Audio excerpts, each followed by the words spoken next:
Hello दोस्तों, जैसे कि देख सकते हैं यूथ पब्लिकेशन न्यू बुक जो निकला है उसका जो क्वेश्चन आपको पार्ट 1 अगर नहीं देखे जाकर पार्ट 1 100 क्वेश्चन देख सकते हैं। डिस्क्रिप्शन में लिंक टेलीग्राम का दिया गया है, उसे जाकर आप ज्वाइन कर लिए टेलीग्राम। उसके बाद देखिए इसका जो है 100 क्वेश्चन करा चुके हैं। जैसे न्यू क्वेश्चन देखिए न्यू बुक इसका आया है 9585 क्वेश्चन प्लस क्वेश्चन इसमें दिया गया है। इसका अगर क्वेश्चन पार्ट 1 अगर नहीं देखें जाकर पार्ट 1 इसका देख लीजिए। टोटल 100 क्वेश्चन उसमें कराया गया है। उसके बाद पार्ट 2 है, जैसे इसमें क्वेश्चन आपको कराएंगे 101 से शुरू कराएंगे, 101 से शुरू होगा। जैसे देख सकते हैं 101 से शुरू है क्वेश्चन। जैसे बताइए इसमें इसका आंसर क्या हो जाएगा, इसका आंसर बताइए क्या हो जाएगा। 101 सूर्य को देखने के लिए किस यंत्र का प्रयोग किया जाता है, ये बताइए। ऑप्शन बताइए क्या हो जाएगा 101 का। 101 का हो जाएगा सी, क्या हो जाएगा सी, हेलियोस्कोप इसका आंसर हो जाएगा। उसके बाद देखिए इसका उसके बाद कहा गया सी में देखिए सूर्य को देखने के लिए एक हेलियोस्कोप का यंत्र का प्रयोग किया जाता है। टेलीस्कोप दूरदर्शी व प्रकाशीय उपकरण है जिसकी प्रयोग से दूर स्थित वस्तुओं को देखने के लिए किया जाता है। अल्टीमीटर ऊंचाई मापक यंत्र है जिसका उपयोग विमानों में किया जाता है। ऑडियोमीटर ध्वनि की तीव्रता मापा जाता है। एरोमीटर वायु और गैस को घनत्व को मापने वाला यंत्र है। उसके बाद चलिए आगे क्वेश्चन। उसके बाद देखिए 102 नंबर क्वेश्चन देखिए 102 नंबर में क्या कहा गया। 102 नंबर क्वेश्चन देखिए 102 में क्या, विभवांतर को मापने के लिए डैश उपकरण का उपयोग किया जाता है। इसका बताइए आंसर क्या 102 का क्या हो जाएगा डी वोल्ट मीटर। क्या हो जाएगा डी वोल्ट मीटर इसका आंसर हो जाएगा। उसके बाद देखिए एक कूलम धनात्मक आवेश को विद्युत क्षेत्र में एक बिंदु से दूसरे बिंदु तक ले जाने में किया गया कार्य उन बिंदुओं के मध्य विभवांतर कहते हैं। इसका मात्रक वोल्ट होता है। यह एक अदिश राशि है। विभवांतर को मापने के लिए वोल्ट मीटर उपकरण का प्रयोग किया जाता है। उसके बाद देखिए आगे क्वेश्चन, आगे देखिए 103 नंबर देखिए क्वेश्चन क्या कहा गया। 103 में देखिए क्या कहा गया। 103 नंबर क्वेश्चन, विभवांतर को मापने के लिए डैश उपकरण का उपयोग किया जाता है। बताइए 103 का आंसर क्या हो जाएगा, डी हो जाएगा वोल्ट मीटर। क्या हो जाएगा वोल्ट मीटर इसका आंसर हो जाएगा। उसके बाद देखिए आगे क्वेश्चन 103, उसके बाद 104 नंबर क्वेश्चन। 104 नंबर क्वेश्चन देखिए क्या कहा गया। 104 देखिए 104 में देखिए कहा गया सर्किट में बिजली के प्रवाह का पता लगाने हेतु निम्नलिखित में से किस उपकरण का प्रयोग किया जाता है। बताइए 104 का आंसर क्या हो जाएगा। 104 का हो जाएगा ए, क्या हो जाएगा गैल्वेनोमीटर इसका आंसर हो जाएगा। उसके बाद देखिए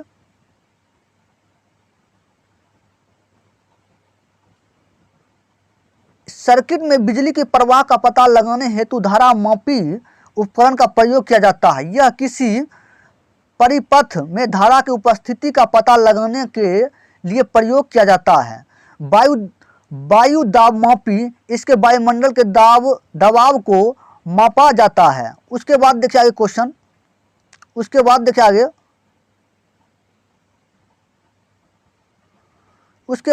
क्या कहा गया, वेग मापन इससे हवा का वेग मापा जाता है। दूध मापी इससे दूध की शुद्धता का मापन किया जाता है। उसके बाद देखिए आगे क्वेश्चन 105 नंबर क्वेश्चन देखिए 105 नंबर में क्या कहा गया, एक शॉक की आवर्तक की गति को निर्धारित करने के लिए डैश का इस्तेमाल किया जाता है। तो बताइए 105 का आंसर क्या हो जाएगा। 105 का बी हो जाएगा टैकोमीटर इसका आंसर हो जाएगा। उसके बाद देखिए सॉफ्ट की आवर्तक गति को निर्धारित करने के लिए टैकोमीटर का इस्तेमाल किया जाता है। यह एक वैज्ञानिक उपकरण है जिसका उपयोग वाहन की घूर्णन गति मापने के लिए किया जाता है। स्पीडोमीटर क्या है, मोटर गाड़ी की गति मापने वाला यंत्र है। एनोमीटर क्या है, पवन का वेग मापन है। क्रोनोमीटर क्या है, जलयान में सही समय का पता लगाने के लिए।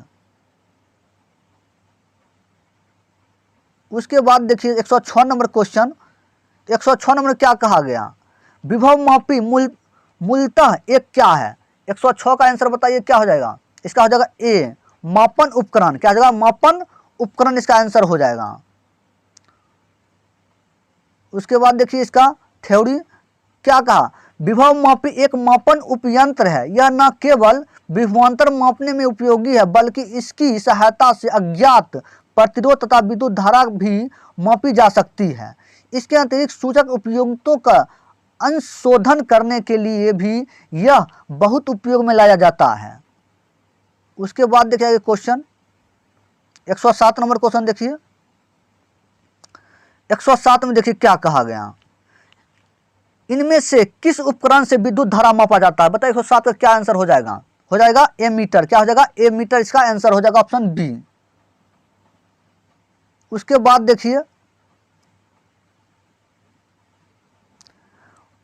ओमीटर या एमीटर किसी परिपथ किसी शाखा में बहने वाले विद्युत धारा को मापने वाला यंत्र है। बहुत कम मात्रा वाली धाराओं को मापने के लिए मिली ओमीटर या माइक्रो ओमीटर का प्रयोग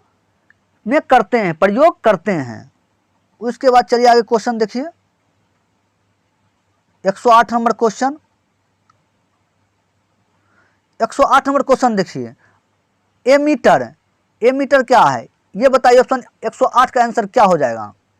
हो जाएगा डी, एमीटर क्या? उपयुक्त सभी। ए बी सी तीनों सही है, क्योंकि एमीटर को परिपथ में श्रेणी में संयोजित किया जाता है। बी में निम्न वैद्युतिक प्रतिरोध होना चाहिए। सी में कम विद्युत खींचता है। तो तीनों इसका सही हो जाएगा। 108। उसके बाद 109।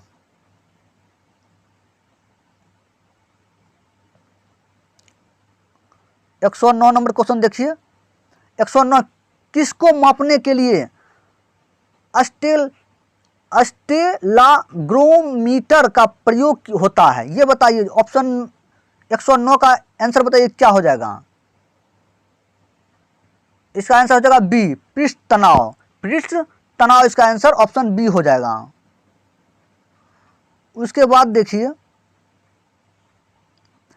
स्टेलग्रोमीटर का उपयोग तरल की दी गई मात्रा में बूंदों की सही संख्या का निर्धारण करने, सतह एवं तनाव मापने में किया जाता है। दिए गए आयतन में कम सतह तनाव वाले प्रत्येक बूंद छोटा और अधिक बूंद होता है। उसके बाद देखिए 10 नंबर क्वेश्चन 110।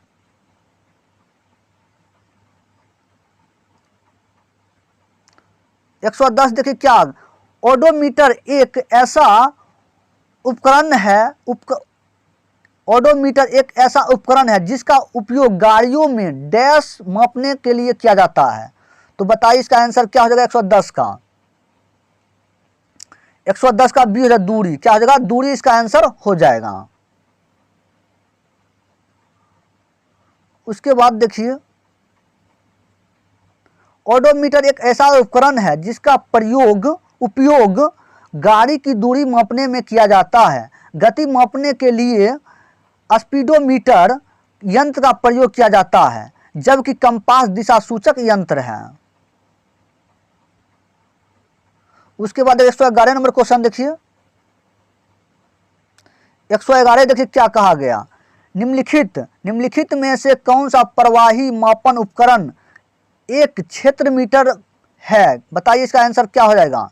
111 का सी हो जाएगा, पिटोट ट्यूब इसका आंसर हो जाएगा।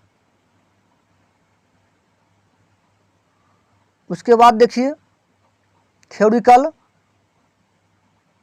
जैसे देखिए पिटोट नली द्वारा खुली चैनल में द्रव की प्रवाह की गति को मापने में प्रयोग किया जाता है।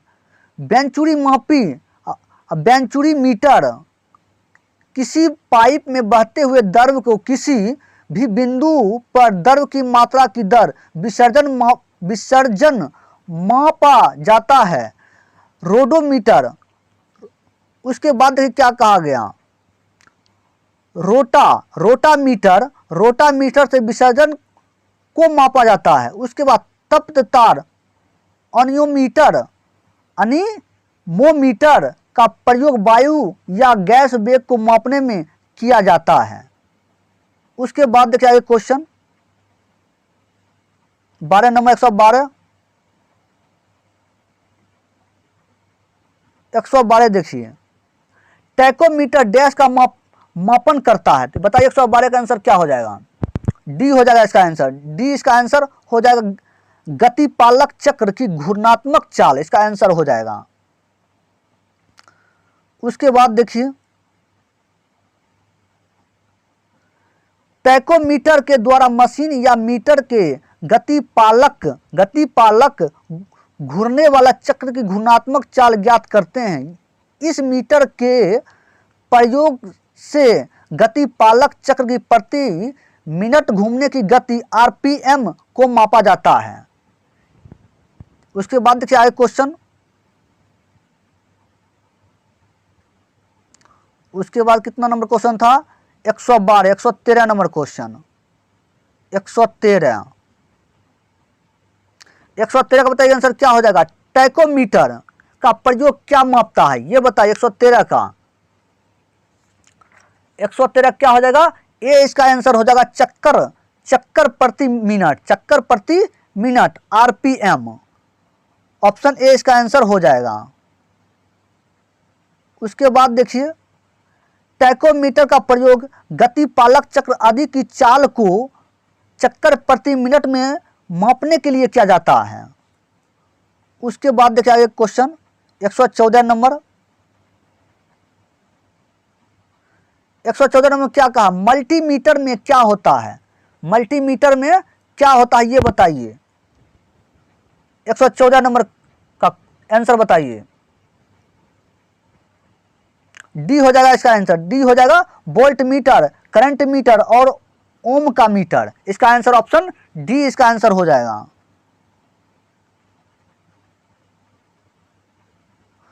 उसके बाद देखिए, मल्टीमीटर या बहुमापी एक ऐसा उपकरण है जिससे कई भौतिक राशि का मापन करता है, जैसे धारा जैसे प्रतिरोध, वोल्टता, निरंतरता। आजकल डिजिटल मल्टीमीटर का प्रयोग हो रहा है। उसके बाद देखिए क्वेश्चन 115,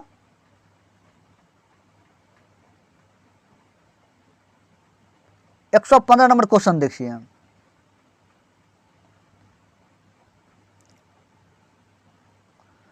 एक 115 में क्या कहा गया वो देखिए।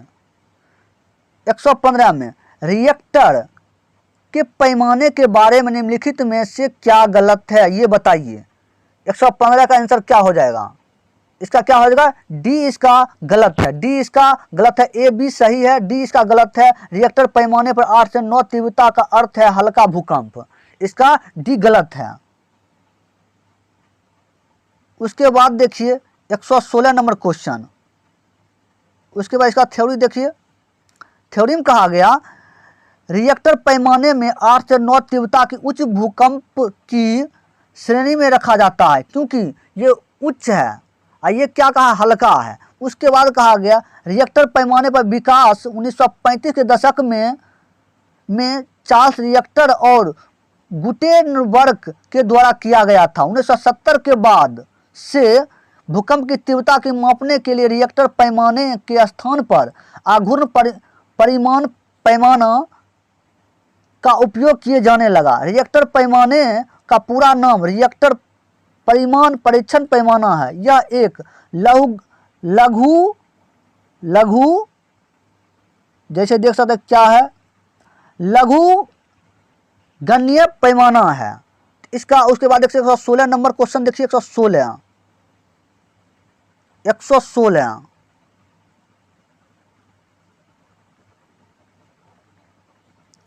116 नंबर देखिए क्या कहा गया। 116 तरल पदार्थ घनत्व को मापने के लिए किसका प्रयोग किया जाता है। 116 का बताइए आंसर क्या हो जाएगा, हाइग्रोमीटर। क्या हो जाएगा, हाइड्रोमीटर इसका आंसर हो जाएगा, ऑप्शन बी। उसके बाद देखिए हाइड्रोमीटर द्वारा द्रवों की आवेक्षित घनत्व ज्ञात करते हैं। आर्द्रता मापी की सहायता से वायुमंडल में व्यक्त आर्द्रता को मापने के लिए फाइडोमीटर यंत्र समुद्र की गहराई मापता है। फाइडोमीटर समुद्र की गहराई मापता है। हिप्सोमीटर का उपयोग समुद्र तल से ऊंचाई ज्ञात करने के लिए करते हैं। फैसोमीटर का, अब फाइडोमीटर समुद्र की गहराई मापने में, और उसके बाद आर्द्रता मापने के लिए क्या करते हैं, आर्द्रता मापने के लिए आर्द्रता की सहायता से वायुमंडल की आर्द्रता को मापते हैं। उसके बाद देखिए क्वेश्चन 117 नंबर क्वेश्चन देखिए, पानी के अंदर की वस्तु का पता लगाने के लिए किस यंत्र का उपयोग किया जाता है? बताइए 117 का आंसर क्या हो जाएगा? इसका हो जाएगा सी, सोनार। क्या जगह? सी, सोनार इसका आंसर हो जाएगा 117।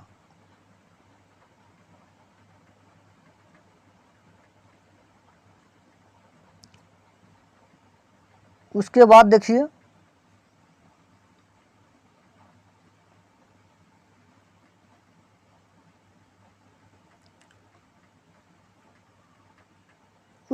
का सोनार, इसका उपयोग पानी के अंदर वस्तु को पता लगाने के लिए किया जाता है।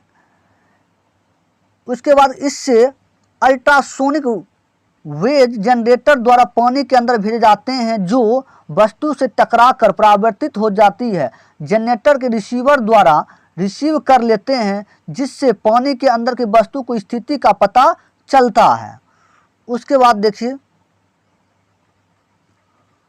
उसके बाद क्या कहा गया, लेजर, इसकी खोज अमेरिका के वैज्ञानिक टी.एस. मेनन ने 1960 में की थी।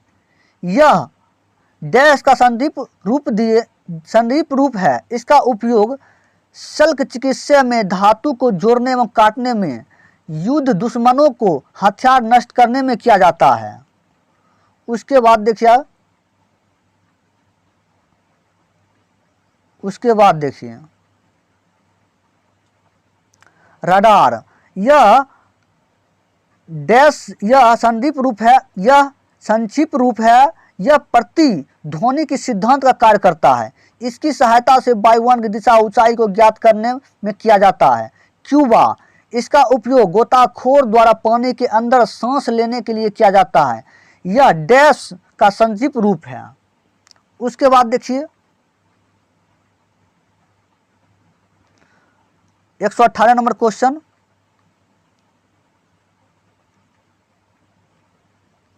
118 देखिए क्या कहा गया, जहाजों में क्या मापने के लिए इक्वेलेशन का उपयोग किया जाता है? तो बताइए इसका आंसर 118 क्या हो जाएगा?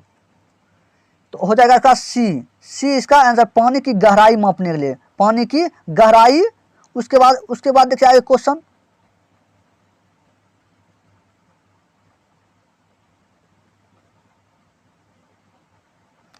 उसके बाद देखिए जहाजों में इक्वेलेशन का उपयोग पानी की गहराई मापने के लिए किया जाता है। इक्वेलेशन का सिद्धांत सोनार के सिद्धांत के समान है। सोनार के सिद्धांत के समान है। उसके बाद चलिए आगे क्वेश्चन 119 नंबर। 119 नंबर देखिए, क्या दूध के घनत्व को निर्धारित करने के लिए कौन सा उपकरण का उपयोग किया जाता है? तो बताइए इसका क्या 119 का आंसर क्या हो जाएगा? इसका हो जाएगा बी, लैक्टोमीटर। क्या होगा? लैक्टोमीटर इसका आंसर हो जाएगा। उसके बाद देखिए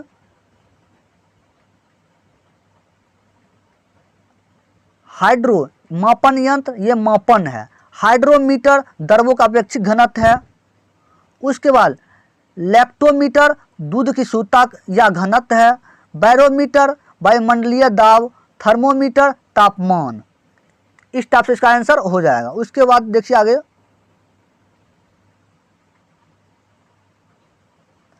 120 नंबर देखिए क्वेश्चन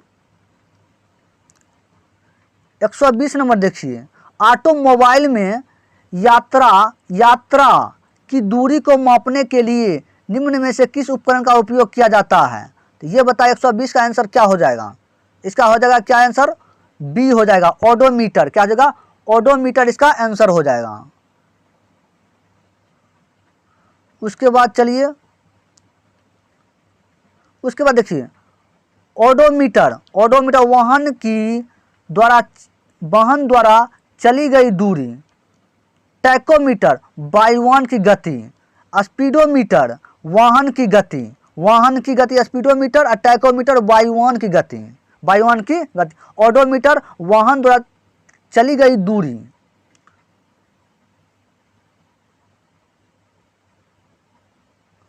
उसके बाद देखिए 121 का देखिए, 121 मोटर गाड़ी की ओडोमीटर क्या मापता है? 121 का आंसर बताइए क्या हो जाएगा? इसका हो जाएगा बी, दूरी। क्या? दूरी मापता है। उसके बाद देखिए 122 नंबर क्वेश्चन, 122 नंबर क्वेश्चन देखिए क्या कहा गया? डैश वह उपकरण है जिसका उपयोग मोटर गाड़ी में दूरी मापने के लिए किया जाता है। तो बताइए 122 का आंसर क्या हो जाएगा? बी हो जाएगा, ओडोमीटर। क्या हो जाएगा? ओडोमीटर इसका आंसर हो जाएगा। 123 का क्या हो जाएगा वो बताइए? 123 का, किसी वोल्टमीटर का उपयोग डैश मापने के लिए किया जाता है। तो बताइए 123 का आंसर क्या हो जाएगा? बी हो जाएगा, विभवांतर। क्या हो जाएगा? विभवांतर इसका आंसर हो जाएगा। उसके बाद देखिए आगे,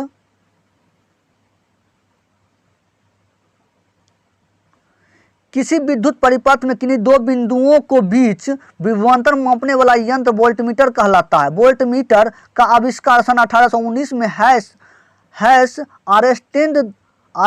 आरेस्टड द्वारा किया गया है। उसके बाद देखिए क्वेश्चन 124 नंबर क्वेश्चन, 124 देखिए, एनटीपीसी में 2021 में क्वेश्चन पूछा गया। 19 तारीख 1 महीना 2021 शिफ्ट 1 में स्टेज 1 पूछा गया। न्यू क्वेश्चन इसमें है, ये क्वेश्चन है, किसी परिपथ में विद्युत धारा के प्रवाह की दिशा को दर्शाने के लिए किस उपकरण का उपयोग किया जाता है? तो बताइए 124 का आंसर क्या हो जाएगा? ए हो जाएगा, गैल्वेनोमीटर। क्या हो जाएगा? गैल्वेनोमीटर इसका आंसर हो जाएगा। जैसे कि देख सकते हैं, गैल्वेनोमीटर परिपथ में विद्युत धारा के प्रवाह की दिशा को दर्शाने के लिए इसका उपयोग किया जाता है। एमीटर क्या हो जाएगा? किसी परिपथ में प्रवाहित धारा का मान ज्ञात करने या मापने में किया जाता है ओमीटर का प्रयोग। उसके बाद देखिए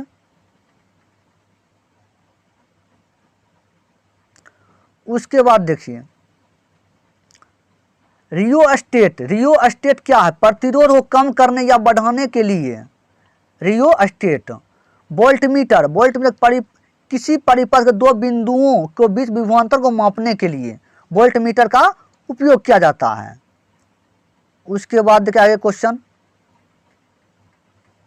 125 नंबर क्वेश्चन देखिए, 125 में क्या कहा गया? गैल्वेनोमीटर का उपयोग किया जाता है, किसमें किया जाता है? 125 का आंसर बताइए क्या हो जाएगा? हो जाएगा इसका डी, धारा की दिशा का पता लगाने में। धारा की दिशा को पता लगाने गैल्वेनोमीटर का उपयोग किया जाता है। उसके बाद देखिए, चलिए 126 नंबर क्वेश्चन देखिए, 126 में क्या कहा गया? देखिए, डैश वाहन की गति जानने में मदद करता है। बताइए इसका आंसर 126 का क्या हो जाएगा? तो हो जाएगा ए, स्पीडोमीटर इसका आंसर हो जाएगा। उसके बाद चलिए 27 नंबर क्वेश्चन, 127,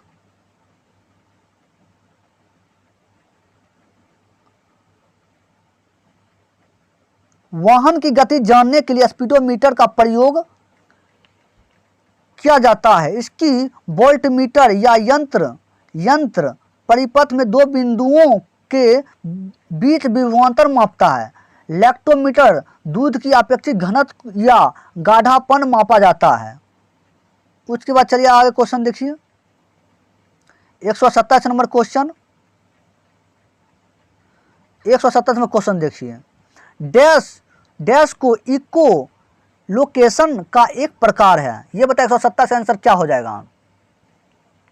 डी हो जाएगा सोनार। क्या हो जाएगा? सोनार इसका आंसर हो जाएगा।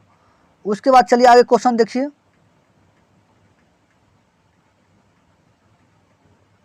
आगे देखिए, सोनार इको लोकेशन का एक प्रकार है। सोनार का उपयोग पानी में डूबी हुई वस्तु का पता लगाने के लिए किया जाता है। सोनार का परस्पर तरंग प्रयोग में किया जाता है। सोनार का विस्तृत रूप क्या है? देख सकते हैं विस्तृत रूप क्या है? साउंड निगेटिव एंड रनिंग इसका आंसर हो जाएगा। उसके बाद देखिए, उसके बाद आगे क्वेश्चन देखिए, 128 नंबर क्वेश्चन देखिए, 128 में क्या कहा गया? 128 में उस शब्द का चयन कीजिए जो तीसरे शब्द से उसी तरह संबंधित है जिस प्रकार दूसरा शब्द पहले शब्द से संबंधित है। तो बताइए 128 का आंसर क्या हो जाएगा?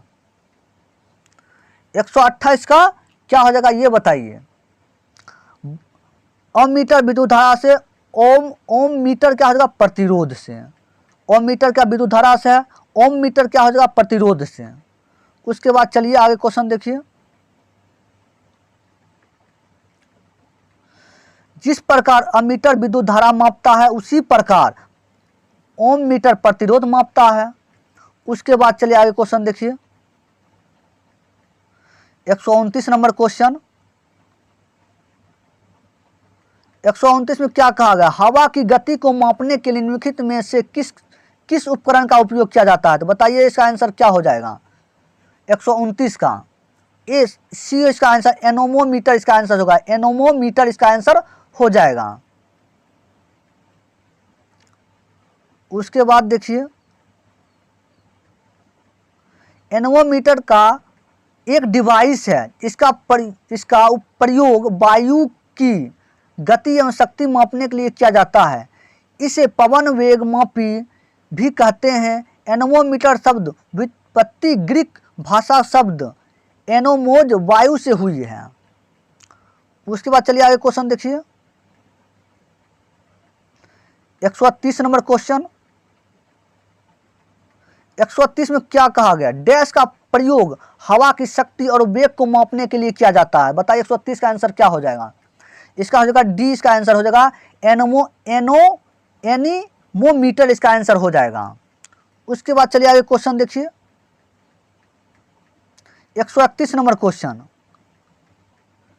131 नंबर क्वेश्चन देखिए, एनीमोमीटर उपकरण का प्रयोग डैश को मापने में किया जाता है। तो बताइए इसका आंसर क्या हो जाएगा 131 का? बी हो जाएगा, वायु की गति मापने के लिए। वायु की गति मापने के लिए। उसके बाद देखिए 132 नंबर क्वेश्चन, 132 में क्या कहा? निम्नलिखित में से कौन सी झूठ का पता लगाने वाली मशीन है? ये बताए 132 का आंसर क्या हो जाएगा? 132 का सी हो जाएगा पॉलीग्राफ। क्या हो जाएगा? पॉलीग्राफ इसका आंसर हो जाएगा। उसके बाद देखिए 32, उसके बाद देखिए थ्योरी इसका, पॉलीग्राफ मशीन का प्रयोग झूठ पकड़ने के लिए किया जाता है।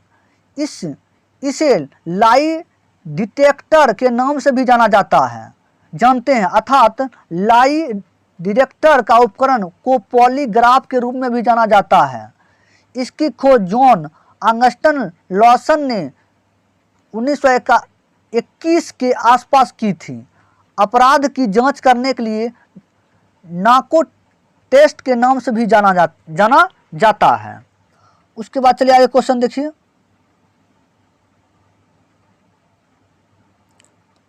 133 नंबर क्वेश्चन, 133 में क्या कहा? लाई डिटेक्टर उपकरण को डैश के रूप में जाना जाता है। तो बताइए इसका क्या आंसर हो जाएगा 133 का?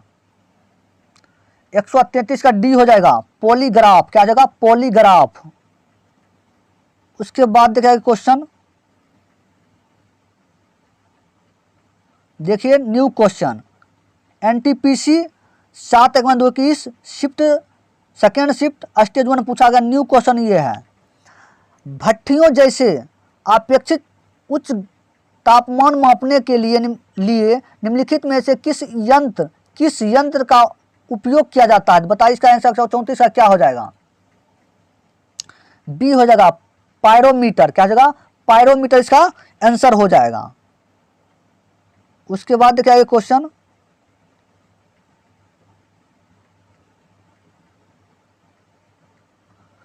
पायरोमीटर ऊंचे ताप को मापने वाला यंत्र है। जब किसी वस्तु की तापमान बहुत अधिक होता है तो इसके ताप का मापन समान तापमापी से ज्ञात नहीं किया जा सकता है। पायरोमीटर एक ग्रीक शब्द है जो दो शब्दों से मिलकर बना है। PYRO मतलब आग का अधिक तापमान और METER इसका मतलब क्या है? इसका अभिप्राय आग का मापन। क्या है? आग का मापन। उसके बाद देखिए 135 नंबर क्वेश्चन। 135 नंबर क्वेश्चन देखिए क्या कहा गया, निम्नलिखित में से कौन सी अदिश राशि है? ये 135 का बताइए आंसर क्या हो जाएगा? अदिश राशि कौन है? सी हो जाएगा। द्रव्यमान एक अदिश राशि है। संवेग बल वेग क्या है? सदिश राशि।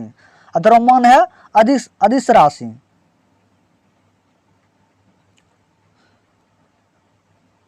जैसे देखिए द्रव्यमान एक अदिश राशि है।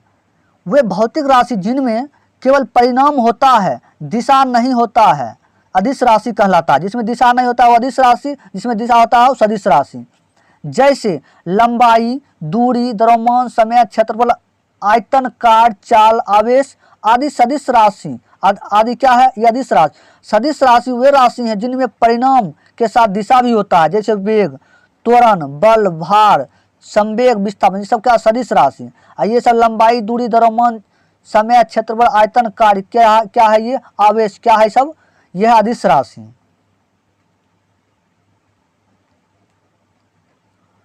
उसके बाद देखिए 136 नंबर क्वेश्चन। 136 में क्या कहा गया? डैश केवल परिणाम है, दिशा नहीं है। यह बताइए 136 का आंसर क्या हो जाएगा? कार्ड डैश का केवल परिणाम है, दिशा नहीं है। कार्ड इसका ऑप्शन ए इसका आंसर हो जाएगा। उसके बाद देखिए आगे क्वेश्चन 137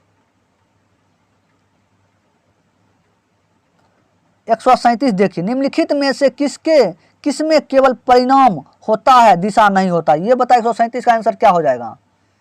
सी हो जाएगा। क्या? कार्ड। इसमें क्या होता है? दिशा नहीं होता है। संवेग में दिशा, विस्थापन में दिशा, बल में दिशा, क्योंकि सदिश राशि है। कार्य में दिशा नहीं होता है क्योंकि यह अदिश राशि है। उसके बाद देखिए 137 का। उसके बाद 138 नंबर क्वेश्चन। 138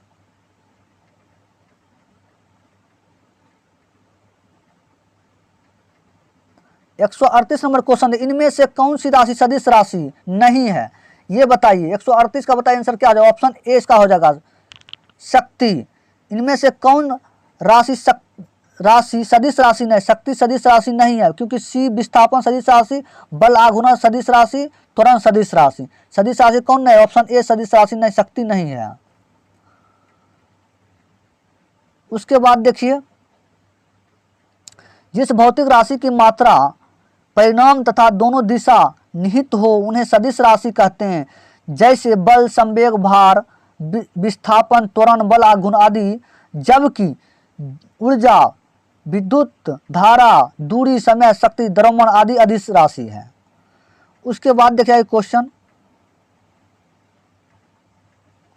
39 नंबर क्वेश्चन देखिए।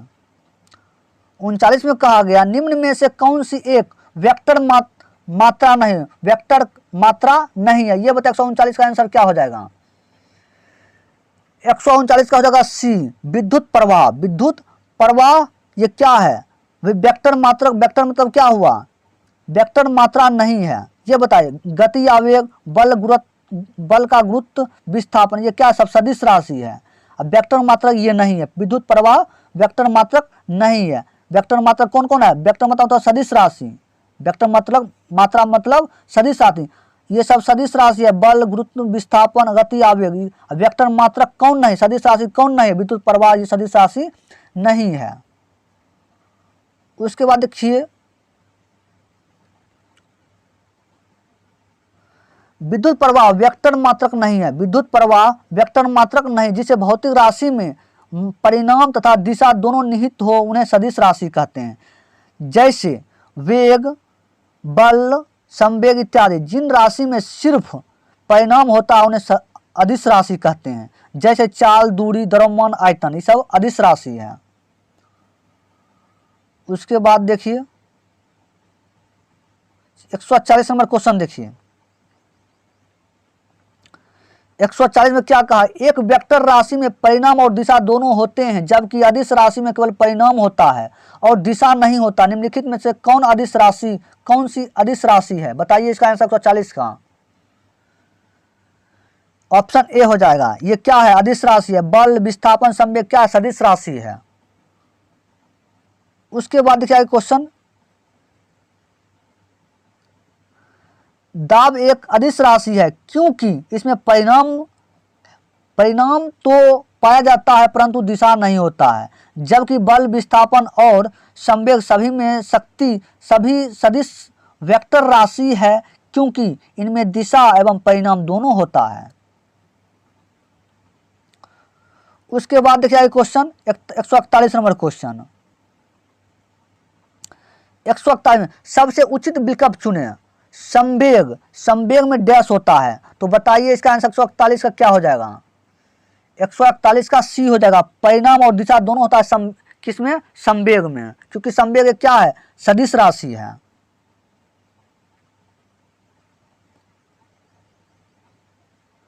संवेग में परिणाम और दिशा दोनों होते हैं क्योंकि वे संवेग एक सदिश राशि है। उसके बाद देखिए 142 नंबर क्वेश्चन। 142 में देखिए क्या कहा गया? सदिश वेक्टर राशि का उदाहरण क्या है? सदिश वेक्टर राशि का उदाहरण क्या है? ये बताइए। 142 का आंसर बताइए क्या हो जाएगा? सी हो जाएगा। वेग। वेग क्या है? सदिश राशि। वजन, तापमान, लंबाई सब क्या है? अदिश राशि।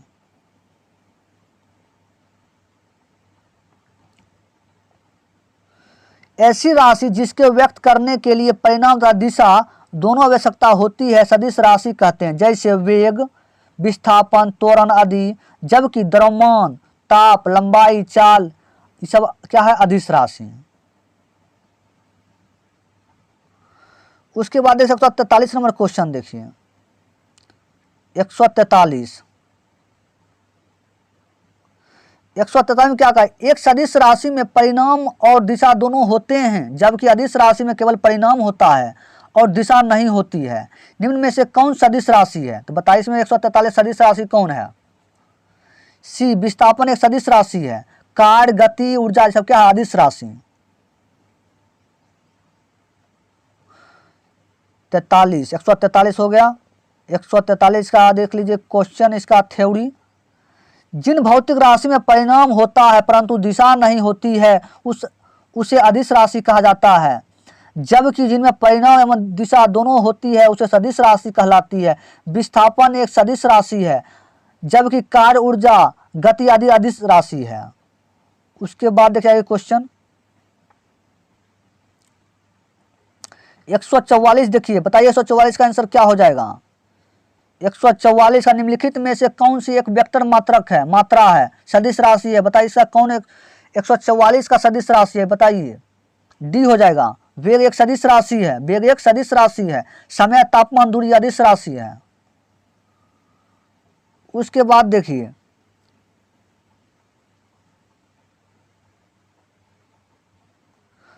सदिश राशि वे राशि जिनमें परिणाम के साथ साथ दिशा भी होती है उसे सदिश राशि कहलाती है। जैसे विस्थापन, वेग, त्वरण, भार, आवेग, विद्युत संवेग ये सब क्या है? ये सब सदिश राशि है। उसके बाद अदिश राशि देखिए। अदिश राशि देखिए क्या कहा? अदिश राशि में वे राशि जिनका केवल परिणाम होता है, दिशा नहीं होती है, अदिश राशि कहलाते। जैसे द्रव्यमान, दूरी, समय, चाल, दाब, कार्य, शक्ति, ताप, आयतन, विभव आदि सभी क्या है? अदिश राशि। उसके बाद 145 नंबर क्वेश्चन देखिए, 145 का क्या हो जाएगा आंसर, ये बताइए। निम्नलिखित में से किस जोड़े की दिशा हमेशा समान होती है? 145 का आंसर बताइए क्या हो जाएगा, इसका हो जाएगा आंसर क्या, 145 का बी हो जाएगा। बल और त्वरण का जोड़ा दिशा हमेशा एक समान होता है। किस जोड़े का? तो बल और त्वरण का। उसके बाद देखिए,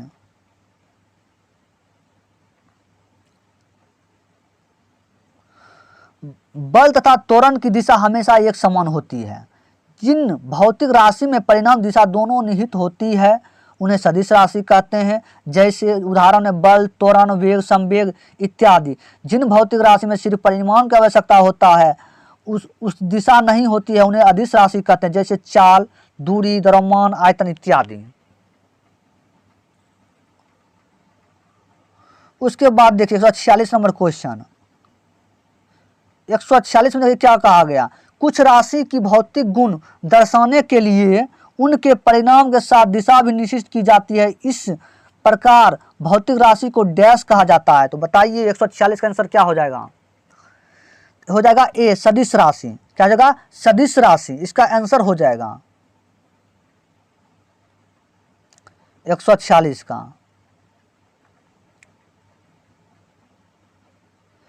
कुछ राशियां की भौतिक गुण दर्शाने के लिए उनके परिणाम के साथ साथ दिशा भी निश्चित की जाती है। इस प्रकार की भौतिक राशि सदिश राशि कहा जाता है।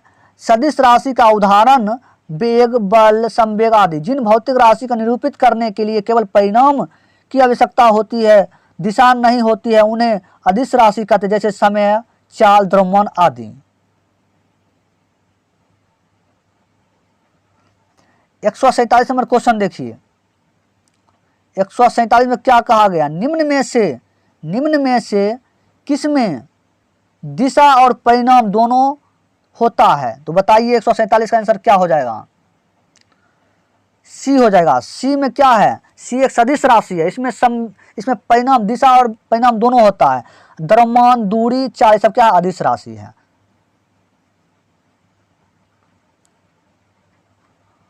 148 नंबर क्वेश्चन देखिए, 148।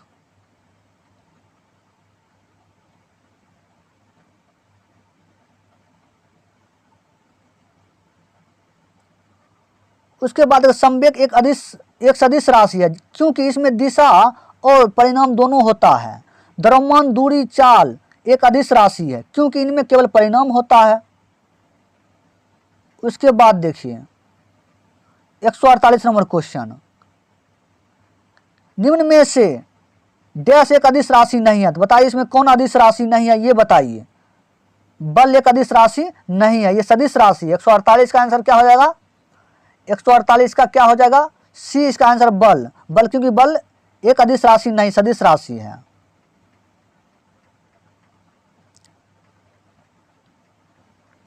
बल एक सदिश भौतिक राशि है क्योंकि बल को व्यक्त करने के लिए परिणाम एवं बल दिशा दोनों की जरूरत पड़ती है।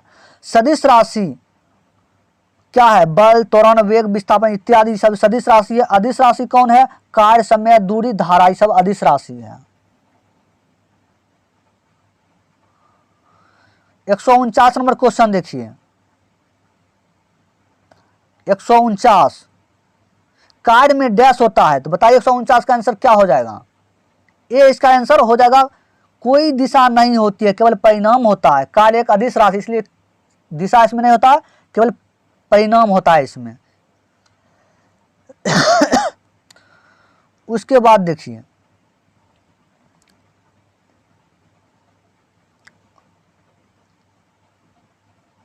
उसके बाद एक नंबर क्वेश्चन देखिए, ये कार्य का हो गया। अब कार्य का क्वेश्चन इसमें आएगा, कार्य का 149 तक। उसके बाद कार्य आ गया। इसमें बताइए आंसर क्या हो जाएगा, निम्न में से कौन अधिक काम कर सकता है। निम्न में से कौन अधिक काम कर सकता है। तो बताइए इसका आंसर क्या हो जाएगा, ऑप्शन ए का बताइए, ए का बताइए क्या इसका आंसर हो जाएगा बी। बंदूक की एक चलती हुई गोली, ये क्या है, निम्न में से कौन सा अधिक काम कर सकता है। ये इसका बी इसका आंसर हो जाएगा। एक का क्या हो जाएगा, एक का बी हो जाएगा, एक का बी हो जाएगा। इस प्रकार से क्वेश्चन दिया गया है। उसके बाद देखिए, क्या कहा, किसी वस्तु को कार्य करने के लिए बल और दिशा की विस्थापित होती आवश्यकता है। विकल्प बी में न्यूटन की गति की तीसरी नियम क्रिया प्रतिक्रिया नियम लागू होती है, जो बंदूक की निकली गोली अधिक दूर तक विस्थापित करता है, अर्थात बंदूक से निकली गोली अधिक कार्य कर सकता है। बंदूक से निकली गोली अधिक कार्य कर सकता है, इसीलिए क्वेश्चन पूछा गया निम्न में से कौन अधिक काम कर सकता है। तो बंदूक की एक चलती हुई गोली अधिक कार्य कर सकता है। एक घूमता हुआ पहिया, गतिशील पत्थर, एक उठाया हुआ हथौड़ा। तो इसका आंसर सबसे अधिक कार्य कौन करेगा, बंदूक एक चलती हुई गोली। आगे देखिए क्वेश्चन में क्या कहा गया, देखिए 2 number of question. 2 number question में देखिए क्या कहा गया क्वेश्चन में 20 न्यूटन का एक बल एक वस्तु को 2 मीटर विस्थापित कर देता है और 20 जूल कार्य करता है। 20 जूल कार्य करता है। बल और विस्थापन के बीच का कोण क्या होगा, ये बताइए। अब देखिए इस क्वेश्चन को इस टाइप से बनाना है, जैसे देख सकते हैं। तो F बराबर 20 न्यूटन दे दिया है। उसके बाद देखिए विस्थापन कितना 2 मीटर, उसका जूल कितना है 20 जूल है। तो Q बराबर, अब देखिए करना क्या है इस क्वेश्चन को, जैसे देख सकते हैं। अब देखिए F बराबर कितना 20 न्यूटन दे दिया है। F बराबर 20 न्यूटन, F बराबर कितना 20 न्यूटन दे दिया है। और उसके बाद देखिए डिस्टेंस, जैसे विस्थापन कितना 2 मीटर, और देखिए जूल कितना 20 जूल दे दिया है। W बराबर 20 जूल, उसका कार्य W बराबर सूत्र क्या होता है एफ डी कॉस थीटा। तो W का मान कितना 20, और उसके बाद F का मान कितना है, F का मान 20 न्यूटन। उसके बाद 2 मीटर क्या D या S, D विस्थापन मतलब होता है D या S हुआ D कितना 2, और उसका कॉस थीटा तो 20 होगा। उसके बाद करना क्या है, ये 20 इधर आएगा तो कट जाएगा, 1 बचेगा। उसके बाद 2 थीटा बचा, थीटा बराबर 1/2। अब देखिए 1/2 हो गया। उसके बाद देखिए कॉस थीटा बराबर 1/2 किसका मान होता है, 60 डिग्री का मान होता है। 60 डिग्री का मान होता है कितना 1/2, इसलिए थीटा बराबर कितना 60 डिग्री इसका आंसर निकल कर चलाएगा। इस टाइप से क्वेश्चन इसका आंसर निकल कर चलाएगा। कितना हो जाएगा इसका 60 डिग्री इसका आंसर हो जाएगा। कितना 60 डिग्री इसका, क्योंकि विस्थापन का बीच का कोण, बल और विस्थापन के बीच का कोण पूछा गया। उसके बाद देखिए 3 नंबर क्वेश्चन देखिए क्या कहा। 3 नंबर क्वेश्चन में 3 नंबर कहा एक पोर्टल जमीन से 12 केजी सामान उठाता है और उसे जमीन से 1.5 मीटर ऊपर सिर पर रखता है, तो सामान पर उसके द्वारा तय की गई और कार्य की गणना करें। जी बराबर कितना दिया हुआ 10 मीटर प्रति माइनस स्क्वायर इसका दिया गया। उसके बाद जैसे करना क्या है, किस प्रकार इसको बनाना वो देखिए। जैसे देख सकते हैं इसको किस टाइप से बनाना है। जैसे देख सकते ऑप्शन सी इसका 180 हो जाएगा इसका जूल। तो देखिए कार्य बराबर mg होता है, कार्य बराबर mg। तो कार्य बराबर m का मान कितना है, m का मान 12 है, क्योंकि द्रव्यमान g 10 मीटर प्रति सेकंड स्क्वायर दिया होगा। उसके बाद h कितना, ऊंचाई कितना है 1.5, टोटल गुना करिए आपको आंसर 180 जूल निकल कर चल आएगा। क्योंकि जमीन से एक पोर्टल, क्या कहा गया, एक पोर्टल जमीन से 12 केजी उठाता है और उसे जमीन से 1.5 मीटर ऊपर अपने सिर पर रखता है। इस प्रकार से क्वेश्चन इसका आंसर निकल कर चल आएगा। उसके बाद चलिए आगे क्वेश्चन देखिए। 4 नंबर क्वेश्चन देखिए। 4 नंबर देखिए क्या कहा गया। 4 नंबर क्वेश्चन देखिए, यदि एक हवाई जहाज 4000 मीटर की दूरी तय करता है और किया गया कार्य 2000 कितना है 20,000 जूल है, तो लागू किया गया बल ज्ञात करिए। F इसका बल पूछा गया। अब किस टाइप से क्वेश्चन बनाना है। अब देखिए क्वेश्चन किया। अब देखिए कितना कार्य बराबर क्या होता है, W बराबर क्या होता है F गुने S, FS होता है या FD, क्योंकि दूरी है, दूरी मतलब डिस्टेंस, F मतलब बल, F तो FD हो जाएगा। तो उसके बाद कार्य कितना है 2000 कार्य दिया, बल कितना, बल हमको निकालना, बल पूछा गया निकालना है। और उसके बाद दूरी दिया हुआ कितना 4,000 दिया हुआ, बल निकाल लेंगे जब भाग देंगे। उसके बाद 30 खत्म, 4 5 20, बल F बराबर कितना 5 न्यूटन, इसका आंसर निकल कर चल आएगा। तो उसके बाद देखिए क्वेश्चन 5 नंबर क्वेश्चन देखिए 5 नंबर क्वेश्चन 5 नंबर में कहा गया जमीन के ऊपर एक बिंदु पर किसी वस्तु की गुरुत्वीय स्थिति ऊर्जा को डैश किए गए कार्यों के रूप में परिभाषित किया जाता है। तो बताइए इसका आंसर क्या हो जाएगा, 5 का आंसर बताइए क्या हो जाएगा, 5 का आंसर क्या हो जाएगा, ऑप्शन ए इसका आंसर हो जाएगा। इसे गुरुत्वाकर्षण के विपरीत जमीन से उस बिंदु पर उठाने के लिए, इसका ऑप्शन ए इसका आंसर हो जाएगा। उसके बाद देखिए 6 नंबर क्वेश्चन, उसके बाद इसका थ्योरी थोड़ा देख लीजिए। उसके बाद क्या कहा गया, जमीन के ऊपर एक बिंदु किसी वस्तु को गुरुत्वीय स्थिति ऊर्जा को गुरुत्वाकर्षण के विपरीत जमीन से उस बिंदु पर उठाने में किया गया कार्य के रूप में परिभाषित किया जाता है। उसके बाद देखिए 6 नंबर क्वेश्चन, 6 नंबर क्वेश्चन देखिए 6 नंबर का 1 kg की एक वस्तु को 10 मीटर की ऊंचाई तक उठाया जाता है तो गुरुत्वीय बल द्वारा किया गया कार्य डैश होगा। जी का मान दिया गया 9.8 मीटर पर सेकंड स्क्वायर। अब देखिए कैसे बनाने क्वेश्चन को। अब देखिए क्वेश्चन किस तरह से बनाना है, जैसे देखिए गुरुत्वीय बल तो W बराबर mgh होता है, m का मान कितना 1 kg, h ऊंचाई कितना 10 मीटर, g का मान 9.8 मीटर पर सेकंड स्क्वायर, W बराबर mgh तो टोटल m का मान 1 गुने g का मान 9.8, h का कितना है h, उसके बाद h कितना है, h है 10 मीटर, उसके बाद टोटल W बराबर 98 जूल आ गया, 98 जूल। तो यदि विस्थापन बल की दिशा के विपरीत हो तो कार्य ऋणात्मक होता है, अगर विपरीत हो तो कार्य क्या ऋणात्मक माइनस कितना हो जाएगा, -98 जूल हो जाएगा, क्योंकि विपरीत कार्य होगा तो माइनस में आंसर हो जाएगा। उसके बाद देखिए 7 नंबर क्वेश्चन, इसका क्या हो जाएगा -98 जूल, ऑप्शन डी इसका आंसर हो जाएगा। उसके बाद 7 नंबर क्वेश्चन,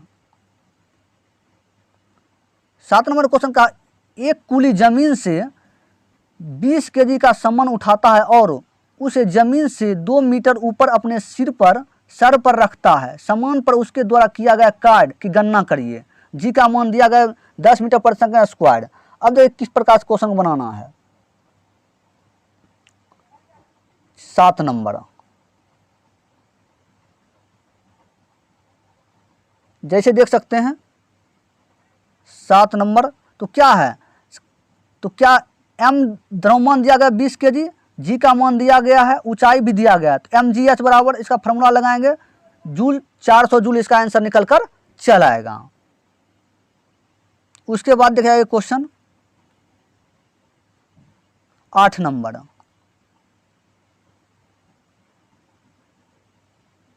8 नंबर क्वेश्चन देखिए 8 नंबर में क्या कहा गया, जब कोई वस्तु बल की दिशा में 1 मीटर की दूरी पर 1 न्यूटन बल के द्वारा चलती है तो किया गया कार्य की मात्रा कितनी होगी। अब देखिए इसका आंसर क्या हो जाएगा। अब देखिए क्वेश्चन का आंसर बताइए। जैसे देखिए F बराबर 1 न्यूटन और उसके बाद D बराबर दिया 1 मीटर, W हमको पूछा गया तो W बराबर सूत्र क्या है FD होता है। तो देखिए बल गुने बल की दिशा में विस्थापन को D से कहते हैं या S से, FS कहिए या FD कहिए।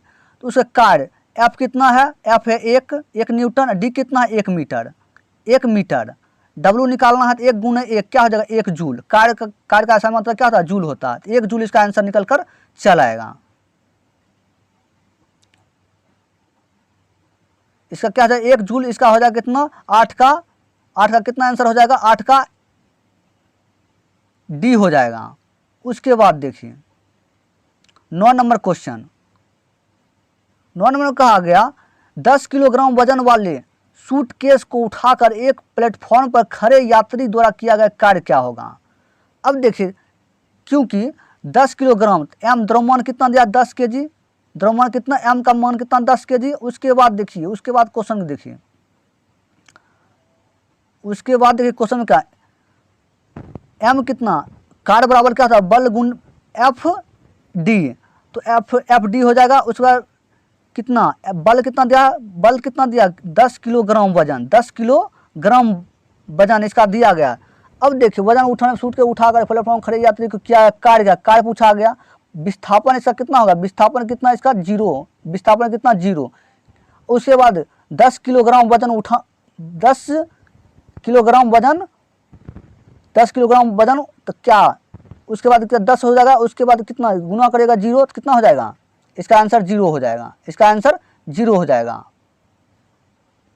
क्योंकि व्यक्ति द्वारा किया गया कार्य क्या 0 जूल हो जाएगा।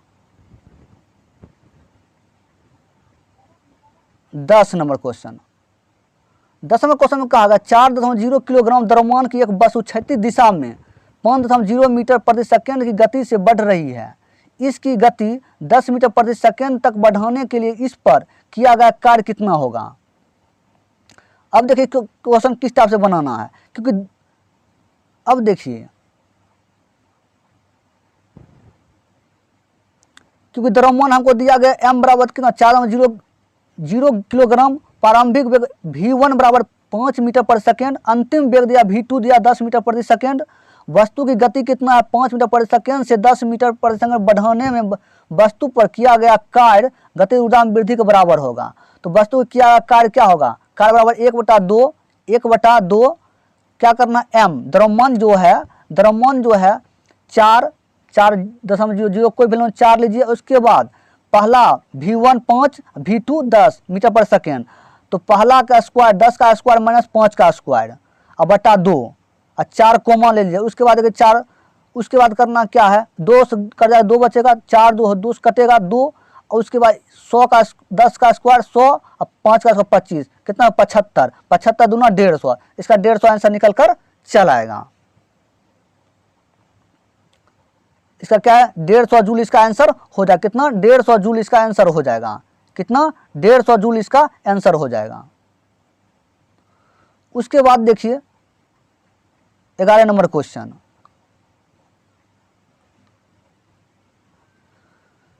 11 नंबर क्वेश्चन में देखिए क्या कहा गया, 0.1 किलोग्राम वजन की एक गेंद की स्थिति से गिराया जाता है कि जब यह 2 मीटर दूरी से गिरती है तो गुरुत्वाकर्षण बल से लगने वाला कार्य कितना होगा। जी का मान कितना 9.8 मीटर पर सेकेंड प्रति वर्ग सेकेंड होगा इसका आंसर। इसका जी का मान दिया होगा, उसका आंसर क्या हो जाएगा वो देखिए किस टाइप से न्यूमेरिकल बनाना है। जैसे देखिए गेंद का द्रव्यमान 0.1 kg है, गेंद द्वारा ऊपर से नीचे की ओर गिर रहा है, तो तय की गई दूरी 2 मीटर दिया गया, और उसके बाद बराबर ऊंचाई, उसके बाद गुरुत्वाकर्षण कितना है 9.8 मीटर प्रति सेकेंड स्क्वायर। तो इसका आंसर क्या हो जाएगा, ऑप्शन क्या हो जाएगा, इसका ए आंसर निकल कर चल आएगा। क्योंकि अब देखिए क्वेश्चन में जो कहा गया इसको टोटल गुना कर देना है, क्योंकि गुना करिएगा आंसर आपको 1.96 जूल आ जाएगा, 1.96 जूल आ जाएगा इसका आंसर। जैसे 2 मीटर दूरी से गिरती गुरुत्वाकर्षण बल लगने पर कार्य क्या होगा, तो जी का मान दिया गया, 9.8 को 2 से गुना करिएगा, 9.8 को 2 से गुना करिएगा, उसके बाद आपको आंसर निकल कर चल आएगा। उसके बाद देखिए कितना नंबर क्वेश्चन है 12 नंबर,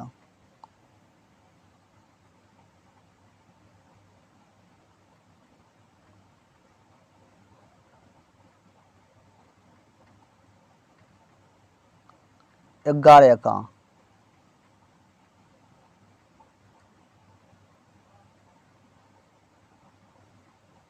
जैसे देख सकते हैं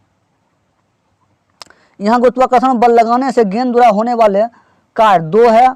ऊंचाई पर गेंद की स्थिति ऊर्जा, तो स्थिति ऊर्जा क्या होता है mgh, क्या होता है mgh। तो उसके बाद क्या है m कितना है द्रव्यमान का 0.1, g कितना 9.8, ऊंचाई कितना है 2, h कितना 2, टोटल गुना 1.96 जूल इसका आंसर निकल कर चल आएगा।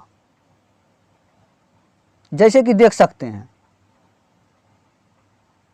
क्योंकि गेंद का द्रव्यमान दिया गया 0.1 kg दिया गया है। गेंद द्वारा ऊपर से नीचे की ओर गिरने की तय की गई दूरी कितना, 2 मीटर, 2 मीटर या ऊंचाई कहिए कितना, दूरी 2 मीटर है और बराबर ऊंचाई, गुरुत्वाकर्षण त्वरण कितना 9.8 मीटर पर सेकंड स्क्वायर है। तो आप करना क्या है, स्थिति ऊर्जा बराबर कार्य बराबर क्या होता है, स्थिति ऊर्जा या स्थिति ऊर्जा, तो कार्य बराबर होता है mgh या स्थिति ऊर्जा बराबर mgh। फॉर्मूला लगाइए, आंसर निकल कर आपको चल आएगा, क्योंकि क्वेश्चन में कहा गया कि क्वेश्चन में कहा गया क्या कहा गया वो देखिए क्वेश्चन में, कार्य कितना होगा, लगने वाला कार्य कितना होगा, तो कार्य बराबर सूत्र क्या होता है mgh या स्थिति ऊर्जा बराबर mgh। उसके बाद देखिए आगे क्वेश्चन 12 नंबर क्वेश्चन देखिए,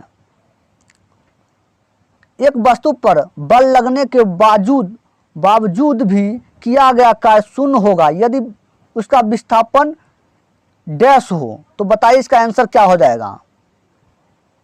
12 का बताइए आंसर क्या हो जाएगा, 12 का हो जाएगा डी, शून्य इसका आंसर हो जाएगा, क्या हो जाएगा, शून्य इसका आंसर हो जाएगा।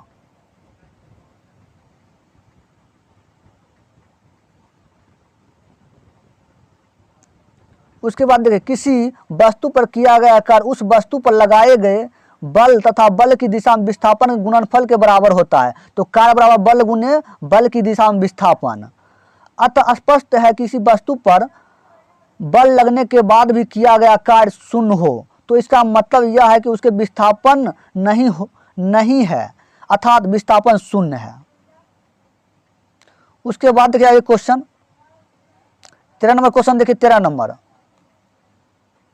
में कहा गया, एक लड़का 120 न्यूटन भार के एक बक्से को 2 मीटर ऊंचाई तक उठाता है, उसके द्वारा किया गया कार्य क्या होगा। कार्य पूछा गया तो mgh, फॉर्मूला लगाए डायरेक्ट, जैसे देख सकते हैं लड़के द्वारा उठाया गया भार mg कितना है 120 न्यूटन, भार कितना h बराबर कितना है 2 मीटर, तो w बराबर क्या mgh, क्योंकि लड़के द्वारा उठाया गया भार mgh इसका दिया गया 120 न्यूटन दिया गया है, 120 और उसके बाद h कितना 2 मीटर, गुना किया 240 जूल आ गया। इसका आंसर क्या हो जाएगा, ऑप्शन सी इसका आंसर निकल कर चल आया। इसका कितना 240 जूल इसका आंसर होगा, क्योंकि एक लड़का 220 न्यूटन भार, तो भार इसका कितना mgh, कितना भार टोटल होगा कितना mgh, कितना होगा टोटल 120 न्यूटन।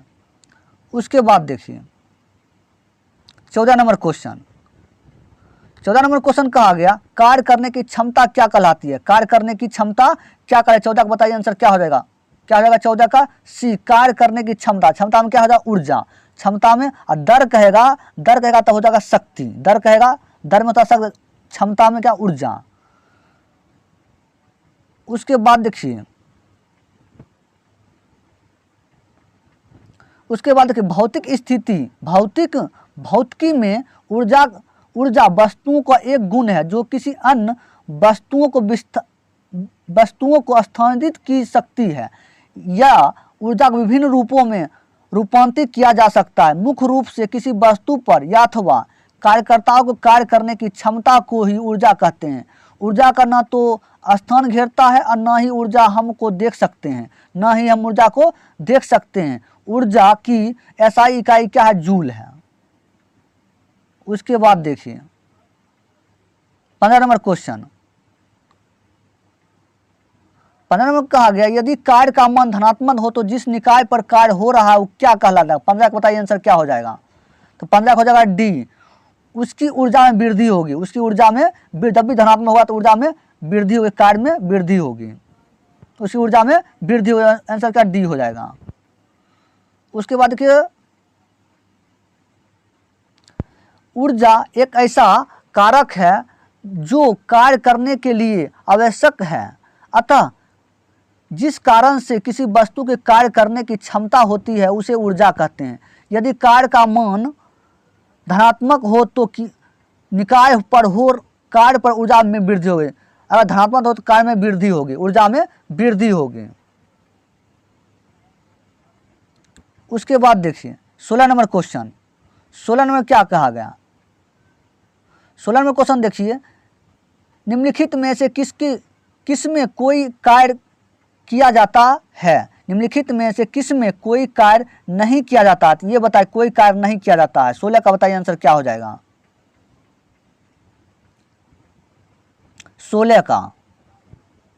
16 का बताइए क्या आंसर हो जाएगा 16 का? किसमें कोई कार्य नहीं हो रहा है? कपिल अपने कंधे पर 10 किलोग्राम भार लेकर खड़ा है, ये कार्य है नहीं है। बी में सचिन 4 किलोमीटर चलता है, ये बताइए कार्य है? ये बताइए कार्य है कि नहीं है? ये बताइए कार्य है कि नहीं है। उसके बाद देखिए एक कुली किसी बस से किसी कार तक एक वजन ले जाता है, ये। उसके बाद अरुण मैदान में क्रिकेट खेलता है, तो बताइए इसमें कौन कार्य नहीं है? तो क्या ऑप्शन ए इसका सही हो जाएगा? कपिल अपने कंधे पर 10 किलोग्राम भार लेकर खड़ा है, सिर्फ खड़ा है, ये कार्य नहीं कर रहा, और सब कार्य कर रहा। सचिन 4 किलोमीटर दौड़ चलता है, तो कार्य कर रहा। एक कुली किसी बस से किसी कार तक एक वजन लेकर जाता है, तो कार्य है। अरुण मैदान में क्रिकेट खेलता है, तो कार्य कर रहा है। तो कौन कार्य नहीं कर रहा है? कपिल अपने कंधे पर 10 किलोग्राम भार लेकर खड़ा है, ये कार्य नहीं कर रहा है। उसके बाद देखिए क्वेश्चन, कपिल अपने कंधे पर 10 केजी भार लेकर खड़ा, अतः ये स्पष्ट है कि भार वाले नीचे की ओर लग रहा है, परंतु उस पर दिशा में विस्थापन शून्य है, अतः कपिल द्वारा कार्य शून्य है। क्या है? शून्य इसका आंसर हो जाएगा। इसका आंसर ऑप्शन ए हो जाएगा। उसके बाद 17 नंबर क्वेश्चन, 17 नंबर क्वेश्चन देखिए, बल द्वारा किया गया कार्य धनात्मक हो तब क्या, जब क्या होगा? जब कार्य धनात्मक होगा तब क्या होगा? 17 का बताइए आंसर क्या हो जाएगा? 17 का हो जाएगा ए इसका आंसर, विस्थापन बल की दिशा में होगा। विस्थापन बल की दिशा, जब धनात्मक होगा तो बल विस्थापन की दिशा में होगा। इसका ऑप्शन ए इसका आंसर हो जाएगा। जब विस्थापन बल की दिशा में होता है तो बल द्वारा किया गया कार्य धनात्मक होता है। क्या? धनात्मक होता है। उसके बाद चलिए आगे क्वेश्चन देखिए, 18 नंबर क्वेश्चन। 18 नंबर कहा गया कार्य शून्य होने की स्थिति में विस्थापन और लगाए गए जाने वाला बल के बीच का कोण कितना कोण होगा? ये बताइए। 18 का आंसर बताइए क्या हो जाएगा? 18 का क्या हो जाएगा? 90 डिग्री होगा। क्या? 90 डिग्री।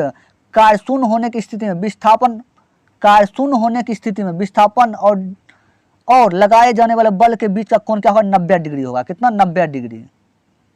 ऑप्शन सी इसका। उसके बाद देखिए थ्योरी, कार्य शून्य होने की स्थिति में विस्थापन पर लगाए गए बल के बीच का कोण 90 डिग्री होगा। कार्य बराबर एफ डी कॉस थीटा, इसका जीरो के बराबर होता है। एफ इज इक्वल टू किसके बराबर? एफ के जीरो के बराबर नहीं होगा। उसके बाद कॉस थीटा बराबर 0 डिग्री, और जीरो कितना? 0 डिग्री का जीरो कितना होता है? कॉस 90 डिग्री का मान, थीटा का मान कितना? 90 डिग्री। उसके बाद देखिए 19 नंबर क्वेश्चन। 19 नंबर क्वेश्चन में कहा गया यदि किया गया कार्य शून्य हो तो बल और विस्थापन के बीच का कोण डैश होगा। ये बताया 19 नंबर का आंसर क्या हो जाएगा? 19 का हो जाएगा बी इसका, 90 डिग्री। किया गया कार्य शून्य हो तो बल और विस्थापन के बीच का कोण कितना होगा? 90 डिग्री होगा। उसके बाद देखिए 20 नंबर क्वेश्चन। 20 नंबर में कहा गया एक कुली 10 मीटर की दूरी तक 500 न्यूटन का भार उठाता है, उसके द्वारा किया गया कार्य क्या होगा? किया गया कार्य क्या होगा? ये बताइए। इसका 20 का आंसर क्या हो जाएगा? 20 का क्या हो जाएगा आंसर? ऑप्शन सी हो जाएगा, 0 हो जाएगा। क्या होगा? 0 जूल हो जाएगा, 0 जूल हो जाएगा। जैसे देख सकते हैं कुली 500 न्यूटन भार उठाकर 100 मीटर चलता है, उसके द्वारा किया गया शून्य होगा, क्योंकि बल और विस्थापन के बीच का कोण 90 डिग्री होता है। 90 डिग्री जब भी होगा तो क्या होगा? क्या डब्ल्यू बराबर क्या होगा? 0 जूल इसका आंसर हो जाएगा। कितना? 0 जूल इसका आंसर हो जाएगा। उसके बाद देखिए 21 नंबर क्वेश्चन। 21 नंबर क्वेश्चन देख सकते हैं क्या कहा? निम्न में से किस मामले में कोई कार्य नहीं होता है? तो बताइए 21 का आंसर क्या हो जाएगा? 21 का आंसर क्या हो जाएगा? ये बताइए। ऑप्शन बी इसका आंसर हो जाएगा। एक गधा अपनी पीठ पर वजन लेकर चल रहा है, तो कहा निम्नलिखित में से किस मामले में कोई कार्य नहीं होता है? कोई कार्य नहीं होता है, ये बताइए। तो देखिए ऑप्शन ए में देखिए एक पवन चक्की कुएं से पानी निकाला तो कार्य हो रहा है। उसके बाद सुमन एक पुल में तैर रही कार होगा, एक इंजन ट्रेन को खींच रहा है। और उसके बाद कौन गलत होगा इसमें, ये ऑप्शन बी इसमें कार्य नहीं कर रहा। एक गधा अपनी पीठ पर वजन लेकर चल रहा, ये क्या हो, निम्न में किसमें मामले में कोई कार्य नहीं होता है, ऑप्शन बी इसका आंसर हो जाएगा। उसके बाद देखिए 22 नंबर क्वेश्चन,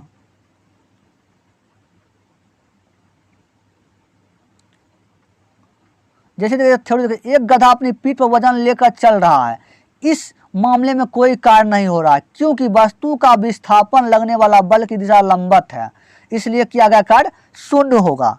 W बराबर FS cos थीटा, समझ गए। उसके बाद देखिए विस्थापन मतलब S भी होता है या D भी होता है। उसके बाद देखिए 22 नंबर क्वेश्चन, 22 नंबर क्वेश्चन देखिए क्या कहा गया। 22 नंबर, 20 न्यूटन का बल किसी वस्तु पर कार्य कर रहा है, वस्तु पर की दिशा बल की दिशा में 4 मीटर के माध्यम से विस्थापित है, तो किया गया कार्य क्या होगा, ये बताइए इसका आंसर क्या हो जाएगा। अब देखिए लगने वाला F बराबर 20 न्यूटन, विस्थापन D बराबर कितना 4 मीटर, तो किया गया कार्य कितना होगा, कार्य बराबर FD हो जाएगा, FD तो 20 चौक 80, 80 जूल इसका आंसर हो जाएगा, 80 जूल इसका आंसर हो जाएगा। क्योंकि जी रहेगा तभी mgh लगाएंगे। उसके बाद देखिए 23 नंबर, क्योंकि mgh लगेगा कब, जब सर पर कोई कुली अटैची कुछ भी रखता है तब उसमें mgh लगता है। उसके बाद देखिए 23 नंबर क्वेश्चन, 23 नंबर में देखिए क्या कहा, एक मजदूर भूमि से 15 kg सामान लेता है, उसे भूमि से इतना मीटर ऊपर अपने सिर पर रखता है, देखिए इसमें mgh लगा, उसके द्वारा किया गया कार्य की गणना करिए। जी बराबर दिया गया 10 मीटर पर सेकेंड स्क्वायर, इसमें लगेगा mgh फार्मूला, जैसे देख सकते हैं। तो भार कितना दिया, m बराबर कितना दिया 15 kg, ऊंचाई कितना दिया गया है, h का कितना दिया गया 1 मीटर, यहाँ दिया है g, गुरुत्वाकर्षण g कितना 10 मीटर पर स्क्वायर, तो m w कितना होगा, कार्य बराबर mgh, m का मान कितना 15, g का मान कितना है 10, h का मान कितना 1, तो क्या ना 150 इसका जूल इसका आंसर निकल कर चला आएगा, 150 जूल इसका आंसर हो जाएगा, ऑप्शन बी इसका आंसर निकल कर चला आएगा। उसके बाद देखिए 24 नंबर क्वेश्चन, 24 नंबर क्वेश्चन में देखिए क्या कहा गया, कार्य होता तो यदि डैश है, कार्य होता यदि डैश है, तो बताइए 24 का आंसर क्या हो जाएगा, 24 का बताइए आंसर क्या हो जाएगा, 24 का बी हो जाएगा, ऊर्जा, क्या हो जाएगा ऊर्जा इसका आंसर होगा। कार्य होता है डैश में, किसमें होता है, ऊर्जा में होता है। उसके बाद देखिए थ्योरी देखिए इसका, कार्य करने की क्षमता को ऊर्जा कहते हैं, इससे स्पष्ट है कि किसी भी वस्तु में वस्तु कार्य कर सकता है, कार्य में केवल परिणाम होता है, कोई दिशा नहीं होता है। ऊर्जा और कार्य दोनों का मतलब जूल होता है, कार्य और ऊर्जा का दोनों का मतलब जूल होता है। 1 जूल कार्य करने के लिए आवश्यक ऊर्जा की मात्रा 1 जूल होती है। ऊर्जा एक बड़ा मात्रक किलो जूल होता है। 1 केजी जूल बराबर 1 के जूल बराबर कितना होगा, 1000 जूल होगा। 1 के जूल बराबर क्या होगा, 1000 जूल इसका आंसर हो जाएगा इस प्रकार से। उसके बाद देखिए 25 नंबर क्वेश्चन, 25 नंबर क्या कहा गया, जब विस्थापन प्रयुक्त बल की दिशा में लंबवत हो तो बल द्वारा क्या कार्य क्या होगा, ये बताइए 25 का आंसर क्या हो जाएगा, 25 का हो जाएगा ए, शून्य होगा। क्या होगा, शून्य होगा। जब भी लंबवत होगा विस्थापन, जब भी बल की दिशा में लंबवत होगा क्या होगा, क्या होगा, कार्य क्या शून्य होगा। उसके बाद देखिए 26 नंबर क्वेश्चन देखिए, 26 नंबर क्या कहा गया, 26 नंबर क्वेश्चन, 26 नंबर देखिए क्या कहा क्वेश्चन में, 26 नंबर में 26 नंबर क्वेश्चन देखिए 26 में क्या कहा गया, यदि किसी वस्तु पर किया गया कार्य निम्नलिखित में से किस पर निर्भर नहीं करता है, तो ये बताइए 26 का आंसर क्या हो जाएगा, 26 का क्या हो जाएगा, 20 का वस्तु के द्रव्यमान। किसी वस्तु पर किया गया कार्य निम्नलिखित में से किस पर निर्भर नहीं करता है? तो वस्तु के द्रव्यमान पर निर्भर नहीं करता है, तो किस पर निर्भर करता है? प्रयुक्त बल पर, विस्थापन पर, बल और विस्थापन के बीच के कोण पर। तो किस पर नहीं करता है? तो वस्तु के द्रव्यमान पर नहीं करता है। उसके बाद गया क्वेश्चन आएगा 26 का, देखिए 26 का थ्योरी देखिए, किसी वस्तु पर किया गया कार्य वस्तु के द्रव्यमान पर निर्भर नहीं करता है। भौतिक में कार्य अर्थ निम्नतः है कि बल लगाकर किसी वस्तु पर बल की दिशा में विस्थापन करने की क्रिया को कार्य कहलाता है। इस प्रकार है कार्य बराबर क्या? बल गुने बल की दिशा में विस्थापन। अतः कार्य की परिभाषा यह स्पष्ट है, किसी वस्तु पर किया गया कार्य बल तथा विस्थापन पर निर्भर होता है, न कि वस्तु के द्रव्यमान पर। उसके बाद गया क्वेश्चन 27 नंबर क्वेश्चन देखिए, 27 नंबर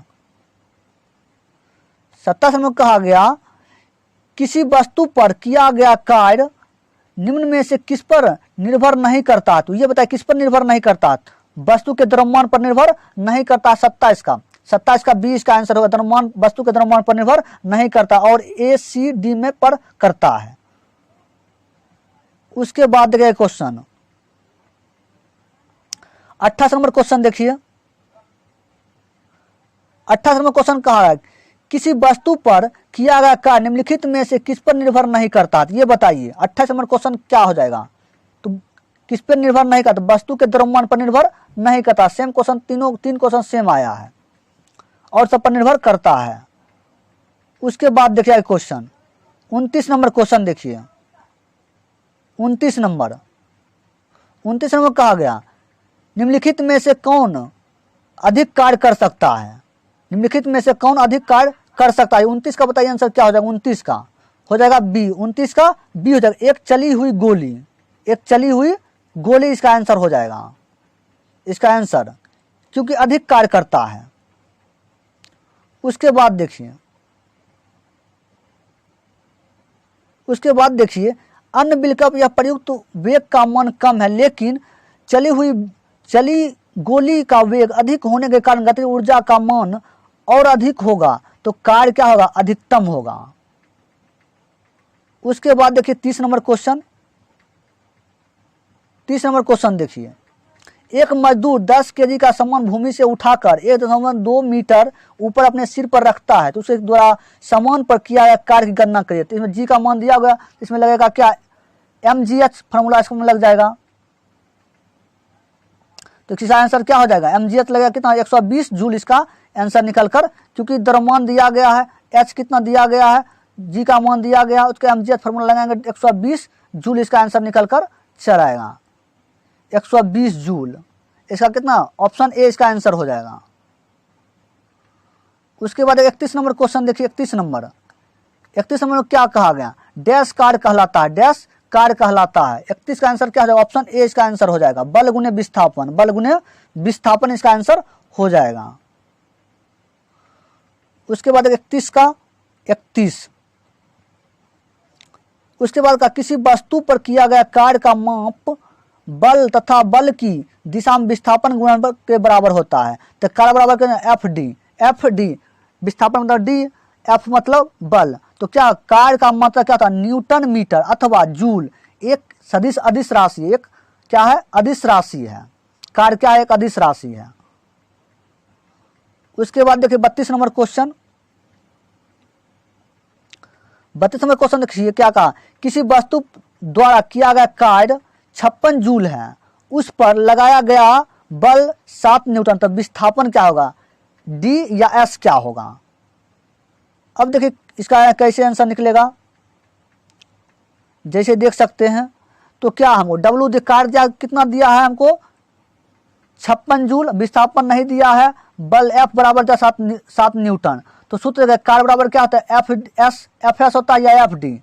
तो विस्थापन, तो क्या हम विस्थापन यहाँ निकालेंगे तो कार्य बटा एफ हो जाएगा, डब्ल्यू बटा एफ हो जाएगा। डब्ल्यू कितना है? 56, एफ कितना है? 7 8 56, कितना होगा?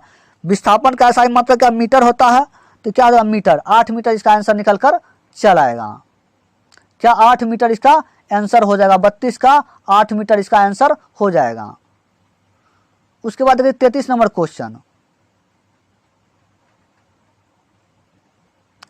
33 नंबर क्वेश्चन देखिए क्या कहा गया। 10 न्यूटन बल किसी वस्तु को कार्य कर रहा है तो क्या बल की दिशा में 5 मीटर विस्थापित हो तो किया गया कार्य क्या होगा।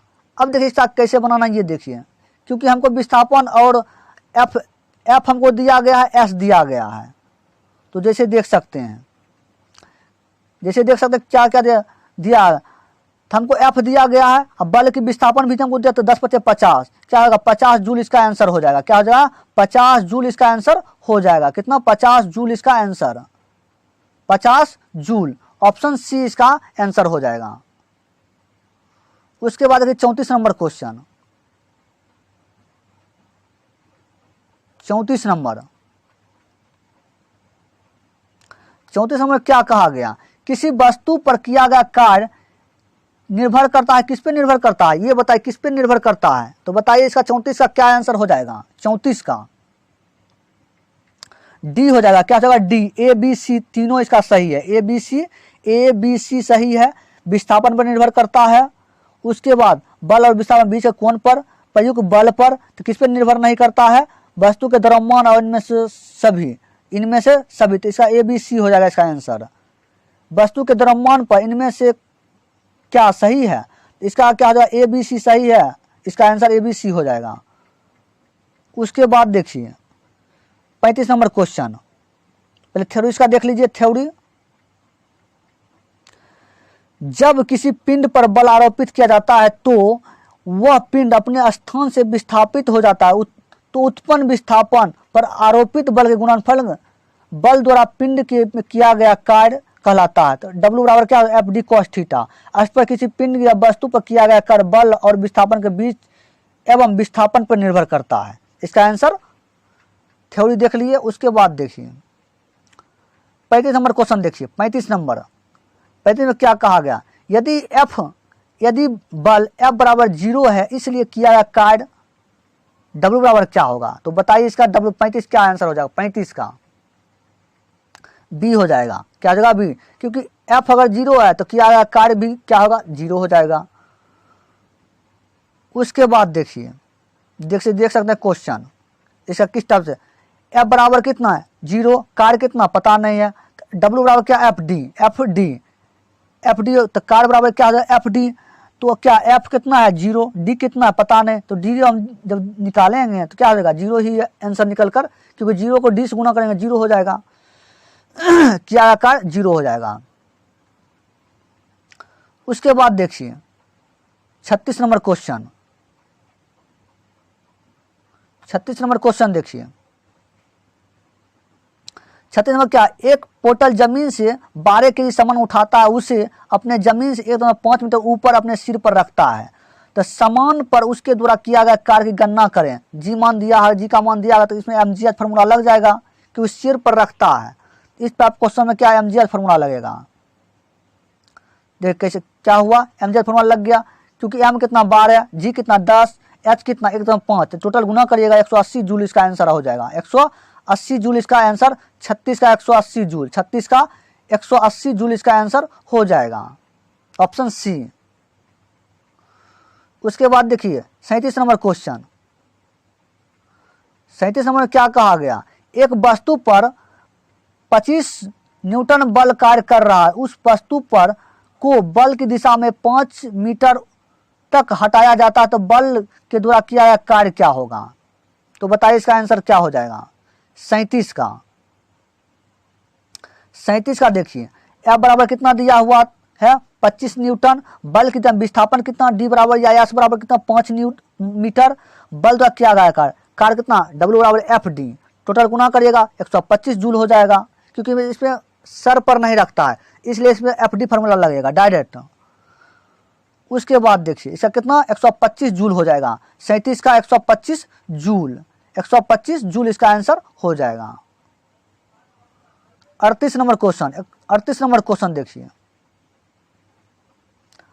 38 में क्या, जब कोई आदमी दीवार को धक्का दे लेकिन इसे विस्थापित करने में विफल रहे तो किया गया, तो यह डैश करता है। तो बताइए इसका आंसर क्या, 38 का क्या आंसर हो जाएगा।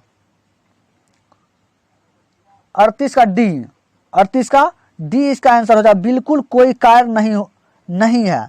जब कोई आदमी दीवार को धक्का दे, लेकिन उसे क्योंकि दीवार को धक्का दे दीवार कुछ नहीं होगा, उस पर कार्य नहीं होगा, क्योंकि दीवार हिलेगा नहीं, कुछ गिरेगा नहीं, उस पर क्या होगा, तो इसमें क्या कोई कार्य नहीं हुआ, कोई कार्य नहीं हुआ। इसमें क्या, तो इसमें कहा जब कोई आदमी दीवार को धक्का दे लेकिन इसे विस्थापित करने में विफल रहे तो उसे क्या होगा, बिल्कुल कोई कार्य नहीं हुआ। ऑप्शन डी इसका आंसर हो जाएगा।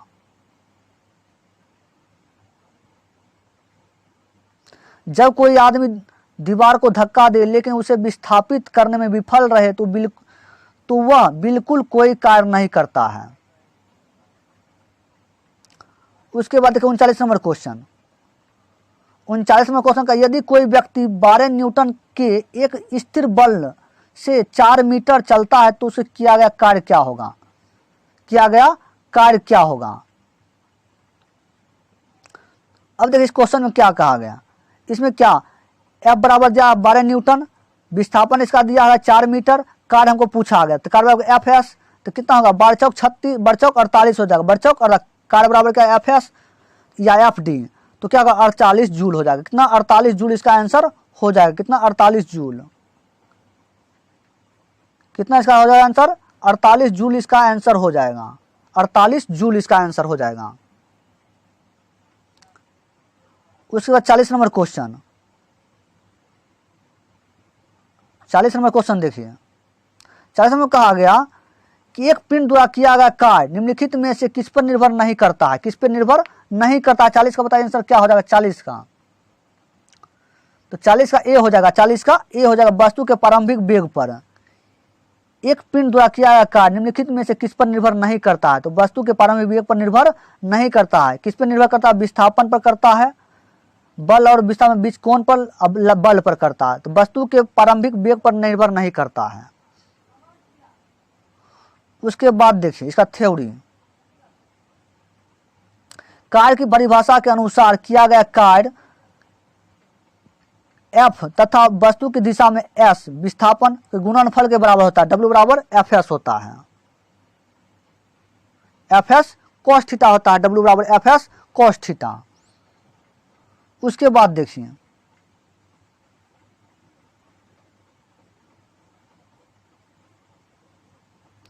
अतः यह स्पष्ट है कि पिंड द्वारा किया गया कार्य वस्तु के प्रारंभिक वेग पर निर्भर नहीं करता है। कार्य वस्तु पर लगाए गए बल F, विस्थापन S तथा बल एवं विस्थापन के बीच बने कोण थीटा पर निर्भर करता है। तो कार्य एक अदिश राशि है, कार्य एक अदिश राशि है। 41 नंबर क्वेश्चन देखिए। 41 नंबर 41 नंबर क्या कहा, किसी वस्तु पर किया गया कार्य डैश पर निर्भर नहीं करता। किस पर निर्भर नहीं करता ये बताइए। 41 का बताइए आंसर क्या है। 41 का डी हो जाएगा। डी इसका आंसर हो जाएगा, क्योंकि वस्तु का आरंभिक वेग पर निर्भर नहीं करता है। किस पर निर्भर करता है, वो करता है वह कोण जिस पर बल के विस्थापन प्रवृत्त हो, बल पर विस्थापन पर करता है। किस पर नहीं करता है, डी ऑप्शन इसका डी हो जाएगा इसका आंसर। वस्तु का आरंभिक वेग पर निर्भर नहीं करता है। उसके बाद देखिए 42 नंबर क्वेश्चन। 42 नंबर क्वेश्चन देखिए क्या कहा, डैश न होने पर किया गया कार्य शून्य होता है। तो बताइए 42 का आंसर क्या हो जाएगा। 42 हो जाएगा 20 का विस्थापन हो जाएगा इसका आंसर। विस्थापन हो जाएगा, क्योंकि विस्थापन शून्य होता है, किया गया कार्य शून्य, तो क्या होगा, डैश न होने पर किया गया कार्य शून्य। किसका होगा, विस्थापन का।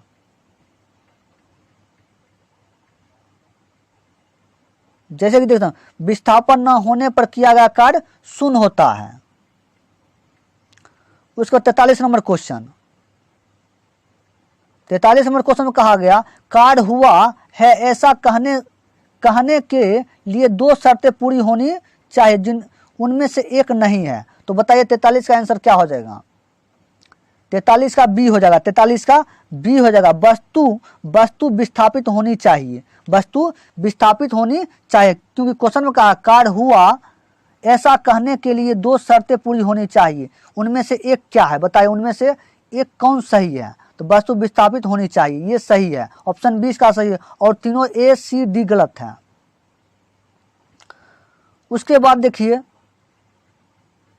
थ्योरी इसका, कहा गया कार्य हुआ तो ऐसा कहने से दो शर्त पूरी होनी चाहिए, उसमें से एक है जो वस्तु के विस्थापन आवश्यक होना चाहिए। उसके बाद 44 नंबर क्वेश्चन, 44 नंबर क्वेश्चन का बल और विस्थापन का गुणनफल क्या कहलाता है? 44 नंबर का आंसर बताइए क्या हो जाएगा 44 का? तो 44 का हो जाएगा सी, कार्य। कार्य इसका आंसर हो जाएगा। बल और विस्थापन का गुणनफल क्या होता है? कार्य होता है। अब देखिए इसका थ्योरी देखिए, थ्योरी किसका क्या का बल और विस्थापन का गुणनफल कार्य कहलाता है। 45 नंबर क्वेश्चन, 45 नंबर क्वेश्चन में क्या कहा गया? कार्य का गुणनफल क्या होता है? कार्य का गुणनफल क्या होता है ये बताइए। कार्य का गुणनफल क्या हो जाएगा? 45 का बताइए आंसर क्या है 45 का? तो 45 का क्या है? डी हो जाएगा। क्या? बल और वस्तु के बल की दिशा में विस्थापन। बल और वस्तु के बल और वस्तु की बल की दिशा में विस्थापन। और देखिए ऐसा ही क्वेश्चन सी है, बल और वस्तु की दिशा में विस्थापन। बल की दिशा में विस्थापन होगा, वही आंसर इसका डी इसका सही होगा। उसके बाद कार्य बराबर क्या होगा? कार्य बराबर बल गुने वस्तु का बल की दिशा में विस्थापन। 46 नंबर क्वेश्चन, 46 नंबर क्वेश्चन देखिए। 46 में कहा गया कार्य किस पर निर्भर नहीं करता? कार्य किस पर निर्भर नहीं करता? 46 बताइए आंसर क्या? 46 का? 46 का डी। कार्य किस पर निर्भर नहीं करता? संवेग पर निर्भर नहीं करता है। किस पर निर्भर करता है? विस्थापन पर करता है, बल पर करता है। अब बल और एस, विस्थापन और बल पर निर्भर के बीच कौन पर करता है? किस पर नहीं? संवेग पर निर्भर नहीं करता है कार्य। उसके बाद देखिए 46 का देखिए थ्योरी, किसी वस्तु पर किया गया कार्य वस्तु के संवेग पर निर्भर नहीं करता है। 47 नंबर क्वेश्चन, 47 नंबर, 47 में क्या कहा? यदि किसी वस्तु पर लागू एक स्थिर बल की दिशा में द्वारा स्थानांतरित बल और दूरी के परिणाम के रूप में दर्शाया जाता है तो इसे क्या कहा जाता है? ऑप्शन ए दिया गतिरोध, बी दिया किया गया कार्य। तो बताइए 47 का आंसर क्या हो जाएगा? 47 का 47 का क्या हो जाएगा? बी इसका हो जाएगा आंसर। बी हो जाएगा किया गया कार्य, इसका आंसर हो जाएगा। जैसे इसका ऑप्शन और बता रहे हैं, इसका ऑप्शन 2 और है 47। जैसे देख सकते हैं आवेग और त्वरण, इसका क्या हो जाएगा? 47 का क्या हो जाएगा? इसका ऑप्शन बी इसका आंसर हो जाएगा। क्या हो जाएगा? किया गया कार्य इसका आंसर हो जाएगा। क्या हो जाएगा? किया गया कार्य इसका आंसर हो जाएगा, क्योंकि 42 नंबर क्वेश्चन देख सकते हैं।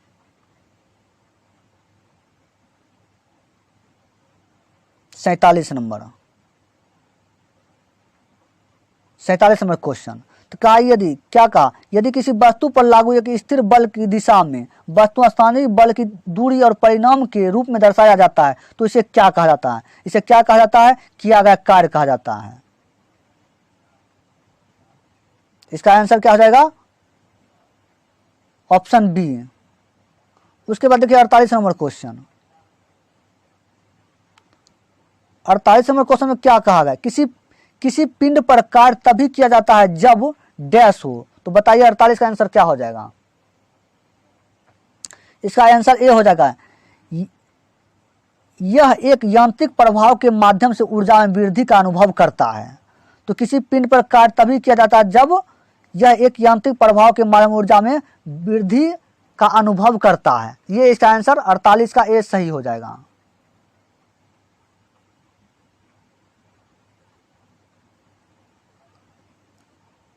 सैंतालीस का थ्योरी देखे थे। 47 में थ्योरी में क्या कहा गया था देख लीजिए।